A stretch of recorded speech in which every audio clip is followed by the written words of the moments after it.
तो फ्रेंड्स, एक और लेक्चर में आपका स्वागत है।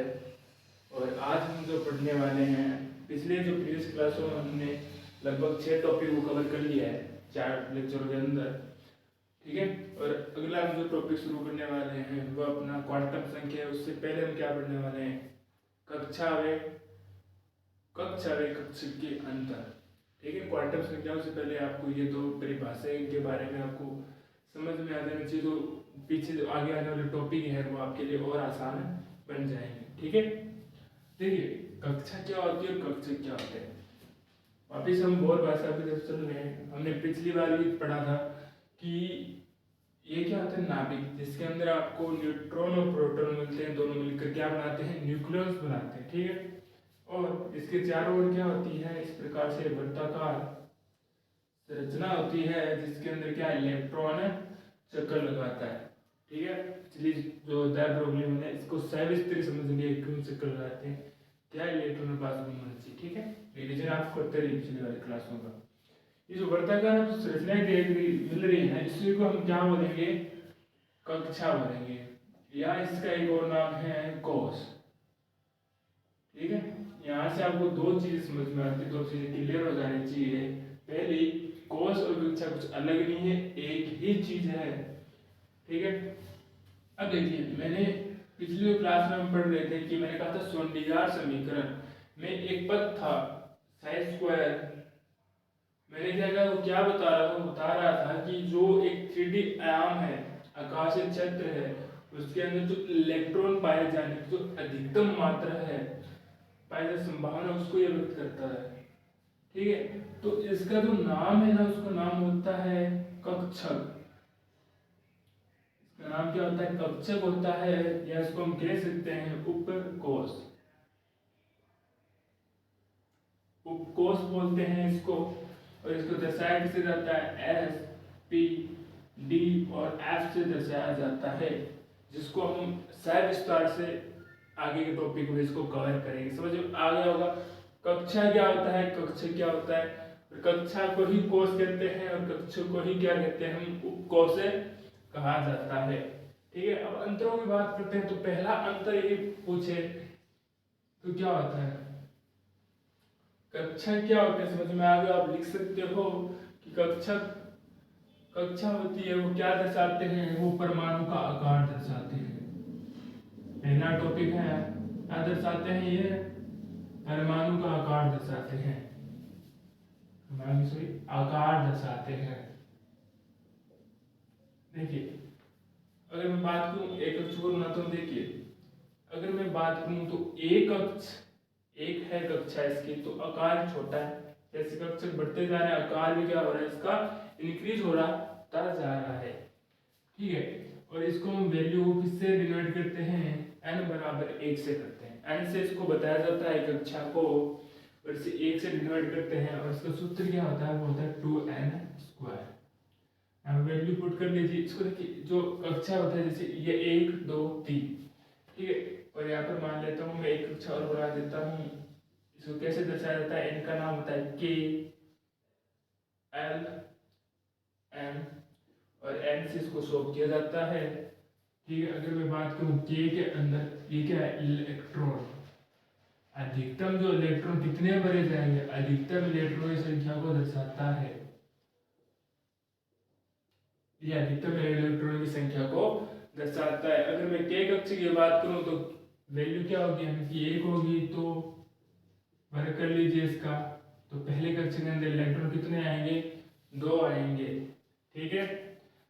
इस मतलब इस जो कक्षा है उसके अंदर अधिकतम इलेक्ट्रॉन कितने भर सकते हो आप, 2 भर सकते हो। अगर l की बात करूं तो l 2 रख दीजिए, वैल्यू 2 दूनी 4, 4 दूनी 8, मतलब दूसरी कक्षा में आप इलेक्ट्रॉन कितने भर सकते हो, 8 भर सकते हो। इसी प्रकार अगर m की बात करें, 3 3 9 और 18, हम तीसरी कक्षा में इलेक्ट्रॉन कितने भर सकते हैं, 18 भर सकते हैं। और अंतिम और आखिरी, इसकी बात चलती रहेगी, अंतिम नहीं है और आगे चलती रहेगी, ठीक है। और अगली कक्षा की बात करें तो 16 दूनी 4 चौक 16, 16 दूनी 32 इलेक्ट्रॉन भर सकते हैं। चौथी कक्षा से आगे चलते रहेगी, और पी क्यू आर, ठीक है। ये समझ में आ गया आपको कक्षा के बारे में बताया। कक्षा की बात करें तो कक्षा क्या बताता है, कक्षा की आकार बताता है। कक्षा में हम क्या करते हैं, आकार की बात करते हैं। देखो आकार, इसमें भी आकार हो रहा है ना, ठीक है, दोनों क्या करते हैं, ये परमाणु का आकार बताता है, कक्षा किसका आकार बताता है, जो ये हमने पढ़े ना उपकोष, कौन से, SPDF, इन्हीं के आकार का बताता है। अब देखिए इसमें तो आकार क्या हो गया, गोलाकार हो गया परमाणु, मोस्टली क्या होता है, गोलाकार। एस की आकार की बात करूं, ये भी क्या होते हैं, गोल होते हैं, ठीक है। पी की बात करूं, ये डबलाकार होते हैं, और डी की बात करूं, ये डी भी डबलाकार होते हैं।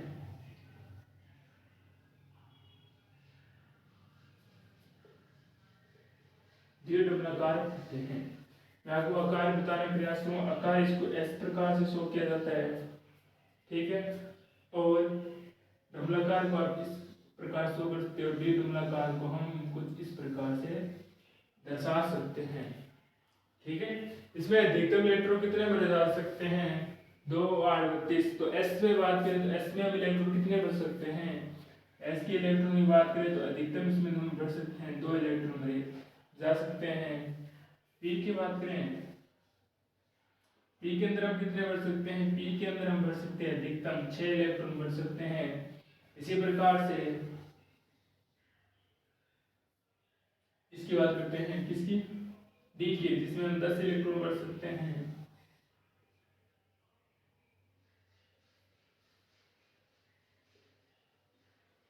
दस इलेक्ट्रॉन भर सकते हैं।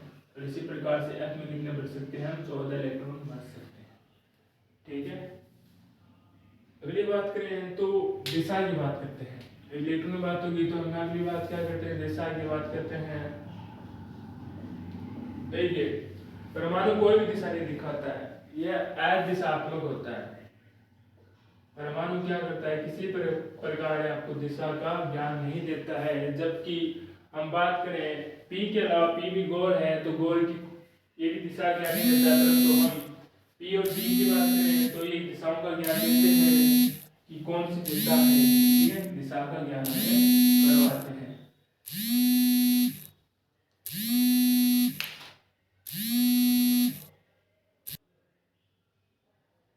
क्या कराते हैं, ये दिशाओं का ज्ञान है करवाते हैं, इसकी दिशा क्या होती है, ठीक है। अब देखिए जो इनके आकार है वो आकार किस प्रकार से बनते हैं उनको देखिए। तो ऑर्बिटल में जो क्या होता है, क्लाउड बनाता है, आवेश क्लाउड बनाता है, ठीक है। जैसे कोई इलेक्ट्रॉन है, ये वाला कोई इलेक्ट्रॉन है, इसके पास में अगर जो ऊर्जा है, जो आवेग है, उसका जो क्लाउड कुछ इस प्रकार से, तो इसके चारों ओर जो संरचना बनाऊंगा वो क्या बनेगी, गोलाकार बनेगी। और जबकि इसके और चारों संरचना अगर डबलाकार रूप से अगर ऊर्जा वितरित है तो उनकी किस प्रकार से बनेगा आकार, डबलाकार उसका आकार बनता है, ठीक है। हमने इलेक्ट्रॉन की बात कर ली, आकार की बात कर ली है, यह आकार दर्शाते हैं, ठीक है। चौथा टॉपिक की बात करें तो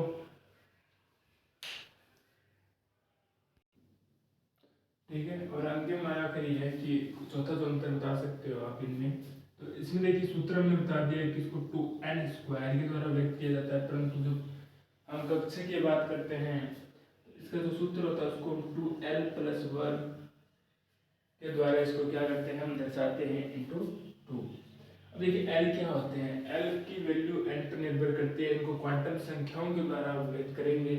और यहाँ पर आपको पता चल रहा है सूत्र किस प्रकार से कार्य करता है और n की वैल्यू क्या आती है। तो हम अगला हेडिंग डालिए आप क्वांटम संख्याएं, ठीक है। इनसे कुछ भी आपको देख कक्षक और कक्षक हम बेसिक जानकारी हो गई, अगर अंतर पूछे तो आप इनको अंतर को बता सकते हैं, ठीक है।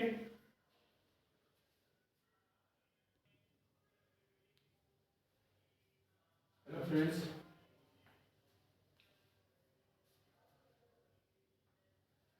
और अब हम पढ़ने वाले हैं क्वांटम संख्याओं के बारे में। इनके बारे में क्वांटम संख्या जो आपकी सातवां टॉपिक है, ठीक है। जो क्वांटम संख्या है वो हमें जरूरत क्यों पड़ती है, अभी हमने परमाणु के बारे में पढ़ा था, ये परमाणु होते हैं, ठीक है, ये नाभिक है, इसके चारों इलेक्ट्रॉन चक्कर लगा रहे हैं। क्वांटम संख्या क्या होता है, क्वांटम संख्या है हमें क्या बताती है, एक बताती है कक्षा का आकार, कोई भी परमाणु है, परमाणु के आकार के बारे में, परमाणु जो कक्षा है उसमें हमें आकार का हमें ज्ञान देती है। ठीक है, कक्षा की आकृति, कक्षा की आकृति बताती है हमें, कक्षा की आकृति किस प्रकार से है, कक्षकों की संख्या बताई जाती है इसके द्वारा। और चौथी बात करें तो ये क्या बताती है, चुंबकीय आघूर्ण, चुंबकीय गुण को बताती है।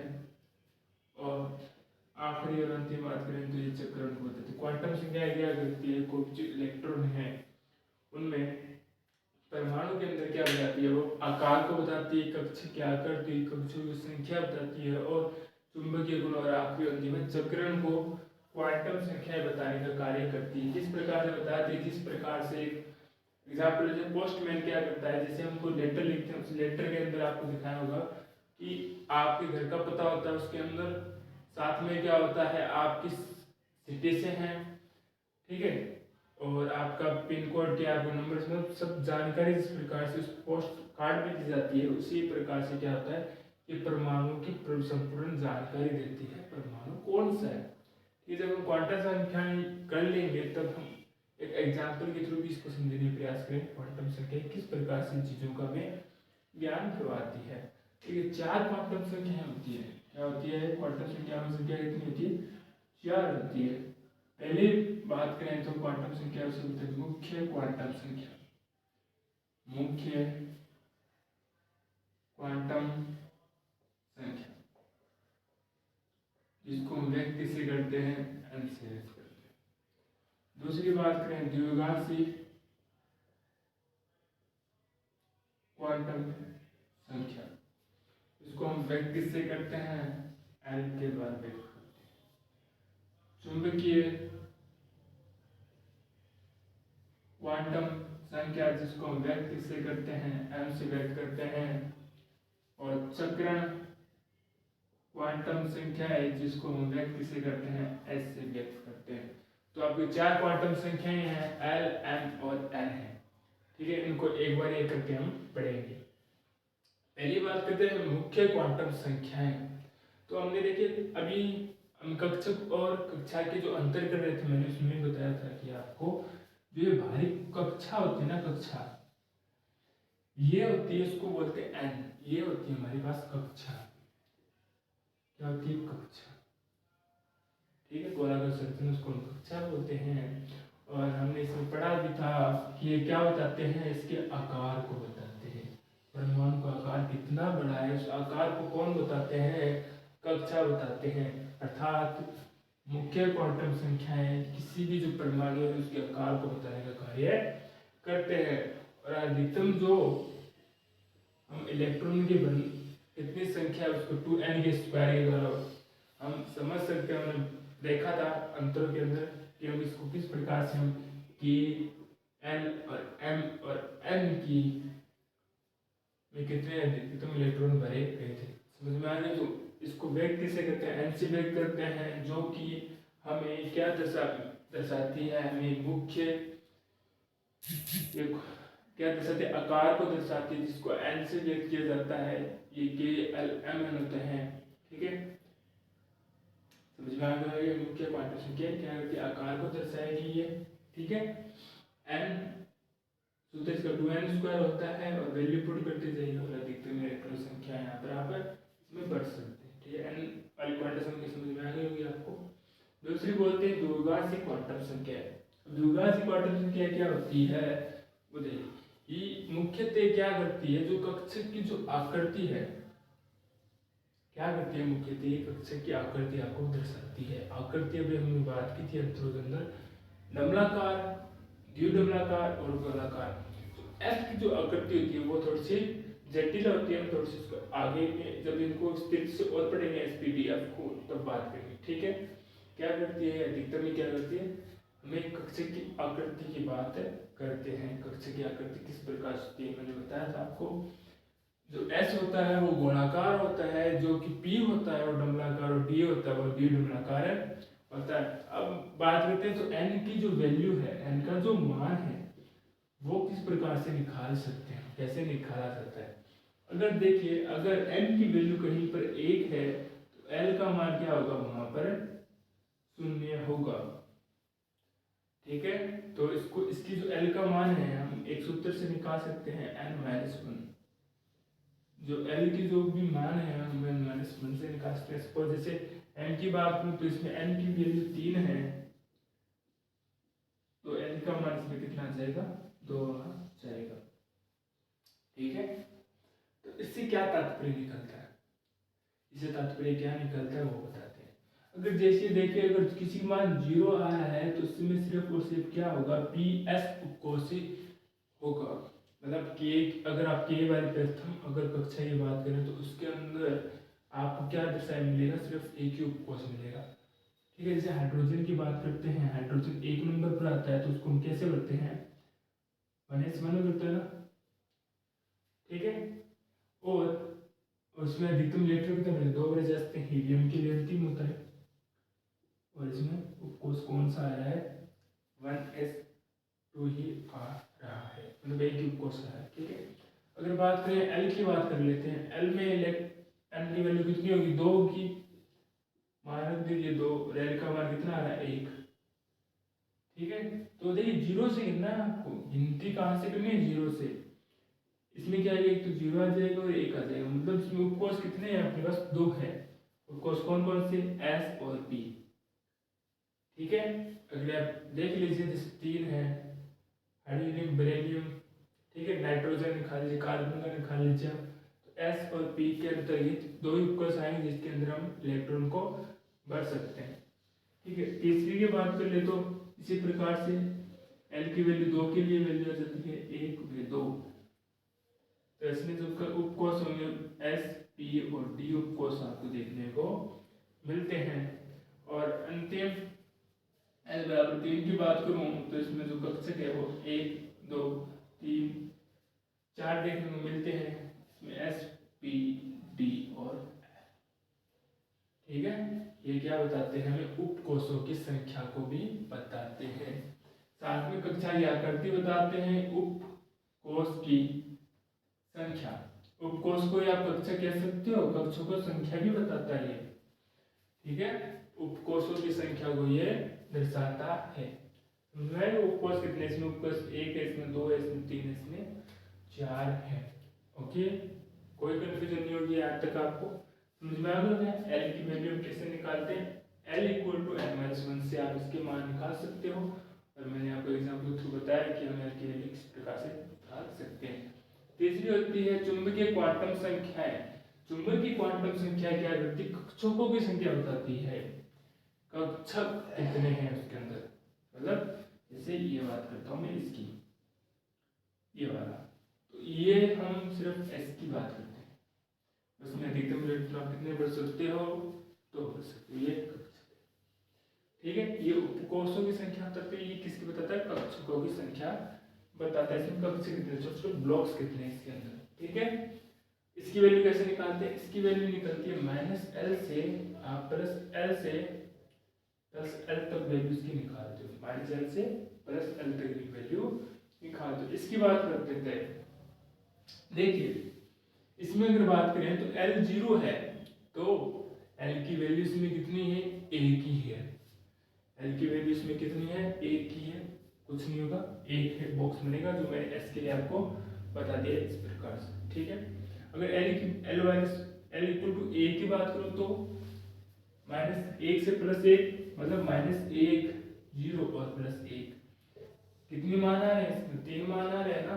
तो P की बात करें तो P में कितने बनाए जाएंगे कक्षक, 3 बनाए जाएंगे। ठीक है, और इसकी बात करें तो L की वैल्यू 2 है, मतलब -2 से +2 तक की बात करें तो -2 -1, 0, 1 और 2, 1, 2, 3, 5 आ रहे हैं ना। तो अगर मैं D की बात करूं तो D में ब्लॉक्स कितने आ जाएंगे, यहाँ पे टोटल 5 आ जाएंगे।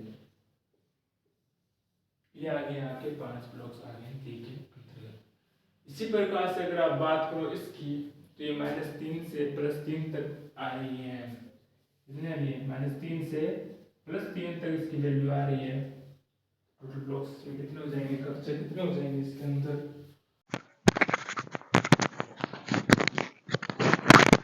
हम चुंबकीय क्वांटम संख्या की बात कर रहे थे, जहां पर हमने क्या देखा था कि -L से लेकर +L तक इनकी वैल्यू होती है और इसको 100 किससे करते हैं हम? m से 100 करते हैं। ठीक है, अभी देखिए ना, ये ना एक चीज और है जहां पर हम क्या कहते हैं कि अभिविन्यास को भी ये दर्शाती है। अभिविन्यास को भी ये क्या होती है? क्वांटम संख्याएं दर्शाती है। अगर मैं अभिविन्यास की बात करूं तो अभिविन्यास के कौन कौन से हैं? P की अगर बात करें तो Px है, Py और Pz है। ठीक है, इनके अभिविन्यास ये है। D की अगर बात करूं तो Px, Dxy, Dyz, Dzx, Dx² y² और Dz²। ठीक है, ये इनके क्या है? अलग अलग अभिविन्यासित है। ठीक है, और हमने जहां भी जो कक्षा यूज किया शब्द, उसकी जगह है क्या है? कक्ष है। तो ये थोड़ा ध्यान रखिए। ठीक है, और ये हमने क्वांटम संख्या के बारे में पढ़ लिया है। चौथी क्वांटम जो संख्या है, जो अंतिम में आखिरी है, उसको क्या बोलते हैं? चक्रण क्वांटम संख्या, या इसको क्या बोल देते हैं? चक्रण को हम बोलते हैं स्पिन। क्या बोलते हैं? स्पिन। कोई भी जो क्वांटम संख्या है वो तो क्या करेगी? या तो एंटी क्लॉकवाइज घूमेगी, या क्या करते हैं? क्लॉकवाइज घूमेगी, या क्या करेगी? एंटी क्लॉकवाइज घूमेगी। ठीक है, जिसके आधार पर हम क्वांटम संख्या को क्या कर देते हैं? +1/2 व -1/2 से परिभाषित कर देते हैं। ठीक है, जो -1/2 होती है क्वांटम संख्याओं को हम इससे और प्लस को इससे हम क्या कर देते हैं? डिनोमिनेट कर देते हैं। ठीक है, अब क्या होता है? जो क्वांटम संख्या है, जैसे हम इसको ऐसे लिखते हैं, इनके जो क्वांटम संख्याओं को निरूपित किस प्रकार से कहते हैं? इस प्रकार से कहते हैं। चक्रण को बताती है कि चक्र क्लॉकवाइज घूम रहा है या एंटी क्लॉकवाइज घूम रहा है। दर्शाने को हमने क्या दिया? +1/2 या -1/2 कहते हैं। ठीक है, ये होती है 4 क्वांटम संख्याएं। और एक बात और ध्यान में रखिए, कभी भी चारों जो क्वांटम संख्याएं हैं वो कभी भी क्या नहीं होगी? बराबर नहीं होगी। तो ये हमारा जो क्वांटम संख्याओं से रिलेटेड जो टॉपिक है वो हो जाता है।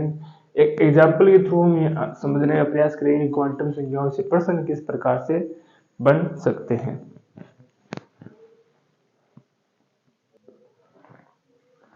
ठीक है, ये हमारे पास क्वेश्चन है जिसमें F+3 आयन के लिए अंतिम इलेक्ट्रॉन वाली 4 क्वांटम संख्याएं ज्ञात करेंगे। देखो, क्वांटम संख्याएं ज्ञात करने के लिए सबसे पहले आपको इलेक्ट्रॉनिक विन्यास आना चाहिए।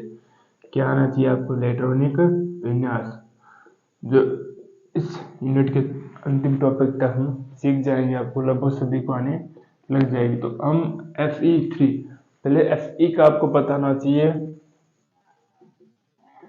इलेक्ट्रॉनिक विन्यास क्या होता है? जो Fe है वो कितने पर आता है? Fe आता है 26 पर आता है और ये 18 है। तो आर्गन और अंतिम जो इलेक्ट्रॉन है इसको 3D के अंदर जाता है। तो 18 और हमें कितना चाहिए अभी तक? 26 पर, तो इसमें कितना आ जाता है? 8 आ जाता है। अब देखो, +3 का मतलब क्या होता है? कि +3 इलेक्ट्रॉन इसमें जा रही है। सिर्फ Fe का है।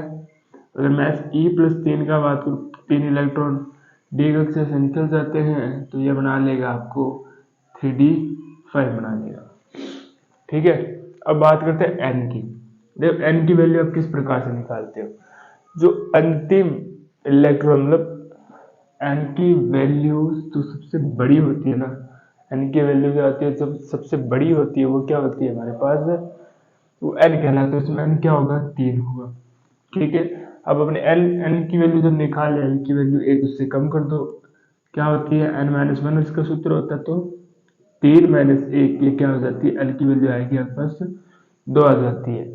ठीक, L की वैल्यू 2 आ गई है तो N की वैल्यू कैसे प्रकाश निकालते हैं? +2 आ गई, मतलब +2 से -2, तो वैल्यू निकालिए।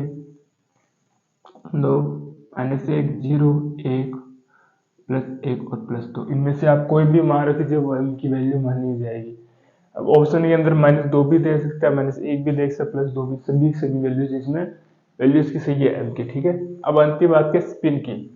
अब देखिए आपको पता है कि इसमें कक्षा कितने, इससे पता कर सकते हो कितने से 5 कक्षा होते हैं डी में, तो 5 बना दीजिए, ठीक है।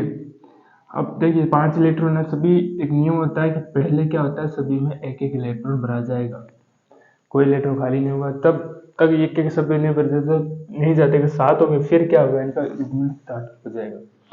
और याद रखिए जो इस प्रकार से दर्शाते हैं जो स्पिन एस, वो क्या +1/2 की वैल्यू दर्शाते हैं।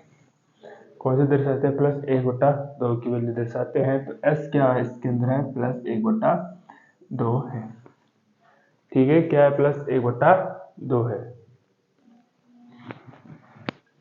यार।